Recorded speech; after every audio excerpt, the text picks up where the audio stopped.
You and I are fantastic storytellers. We're somehow able to weave a continuous narrative into almost everything that we experience in our lives if enough time passes.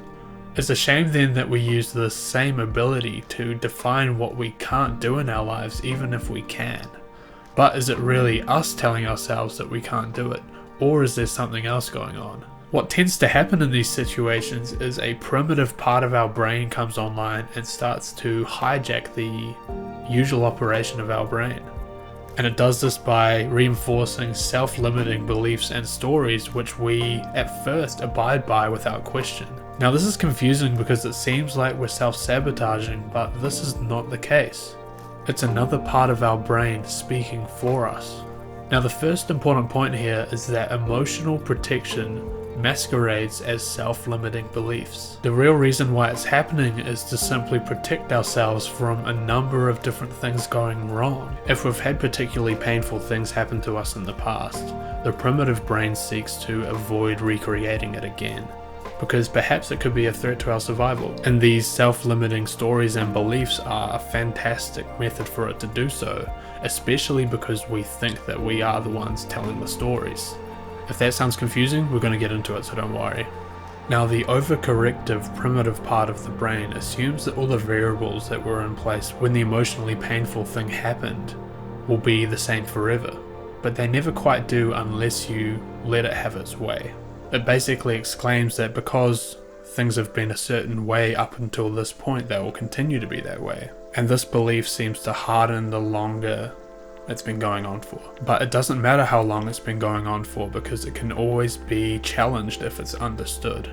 I don't remember where this came from, it was probably a TV show or something, but it was something like, in order to beat the machine you have to understand what a perfectly engineered machine it is, or something like that.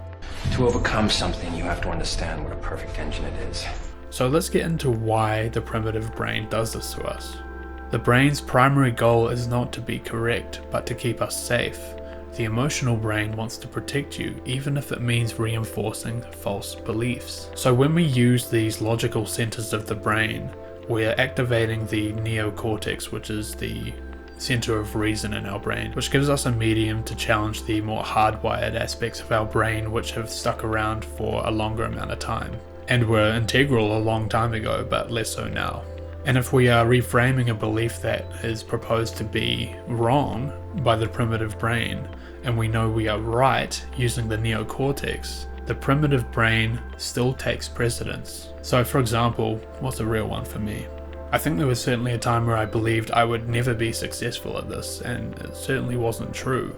I think it was my primitive brain protecting me from maybe painful experiences I've had when I've tried to put myself out there and maybe it failed. And so the primitive brain's belief would be that it will never work. And then you switch on the neocortex and say, well, actually, just because it's failed doesn't mean it's always going to fail, and I'm still just learning how to do it. The primitive brain takes precedence because it acts first. To give you an idea how fast the primitive brain can kick in, the amygdala, which is part of it, can kick in within 200 milliseconds, initiating the fear response in the body. And this happens way before we've had any kind of conscious deliberation. It's assuming the past is going to replay, and it seeks to put up a wall as quickly as possible to deter you from doing so. Our emotions are fantastic at controlling us. Of course, it's almost a silly thing to say.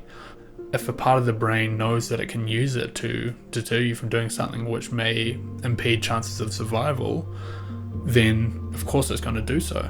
Which leads me to the next question: why is it so good at making us believe things which aren't true? Well, the first thing that comes to my mind is that we don't think clearly when we are in states of heightened fear. They're not the conditions to thrive and think clearly. They are there to get you out of a situation. They're there to give you a decision between fight, flight, or freeze, which are all immediate decisions in the face of threat. So because it acts before the neocortex and creates a emotional response within us, it uses that emotional weight to keep us from acting. It seriously baffles me how strong these emotional walls can be. The reptilian mind thinks in absolutes in this way. For example, I'm either doing amazing or I'm completely failing and I'm terrible. Some keywords to look out for is when your mind uses the words always or never. And because we're feeling the fear, it's difficult to believe anything differently. So now let's get into the 3-step system to combat these self-limiting beliefs. And we've already done the first one because the first step is to understand. And the reason why understanding is so important is because before we've understood the facts, we think that we're the ones doing all of this. And it's under those circumstances where the most damage can be done. But when we figure out that we're not doing this and there's a whole system going on that's embedded in all of us, it loses its power and we're no longer swimming in a sea of ambiguity. This allows us to separate, which is step 2. And we've already talked about what it looks like to be in a primitive brain state of fear. What we do next is we intentionally bring the prefrontal cortex, which is our center of reason and logic, back online. We can mentally separate ourselves by labeling the fact that, hey, the primitive brain has come online, and we do that in our heads. And suddenly we are abstracted from the root which we were initially intertwined with. When we see that it's online, we can remember everything that we've learned here and in our understanding. We are not it, we are separate, and it's not us doing it. We are hijacked and the reptilian brain is speaking for us. You could say, there it is, there's the primitive brain in all of its hypnotic glory, and here's me, I'm not it. Something like that. And now that we've separated from it, we can move to step 3, which is to reinforce. Now that we know what's going on, it's very easy to reinforce the contrary of the beliefs that the reptilian brain is proposing. For example, I can actually be successful doing X, Y, or Z because it was just these overprotective structures bending the truth, and they're only doing it to maximize safety. For me personally, this simple reinforcement is most of the battle done, because that's all the evidence I need to eternally defeat these limiting beliefs. But if you do need more evidence than that, then what you can do is you can intentionally reframe the story to reflect reality. For example, I'm never going to be successful doing this YouTube thing can be reframed to I'm in the natural process of learning how to be a YouTuber. This is basically cognitive behavioral therapy, which is an extremely popular modality of therapy, in practice. And what's difficult about all of this is that we are veering off the well-trodden biological pathway, and we are exerting our will as a conscious being to believe what we want to believe and not what the ancient mind wants to believe. And it's a difficult process because it feels like what we're saying isn't true, because of what we are thinking and feeling as a result of what the primitive brain is doing.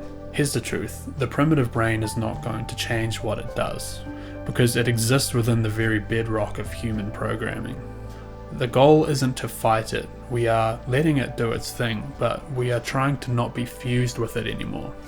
We are essentially stepping in to govern it with our logical brains and add an extra layer to the process. Andrew Huberman says that we do not need to fight the primitive brain, we need to work with it. By engaging the neocortex, we can separate our identities from the primitive survival mechanisms that are no longer useful in the modern world.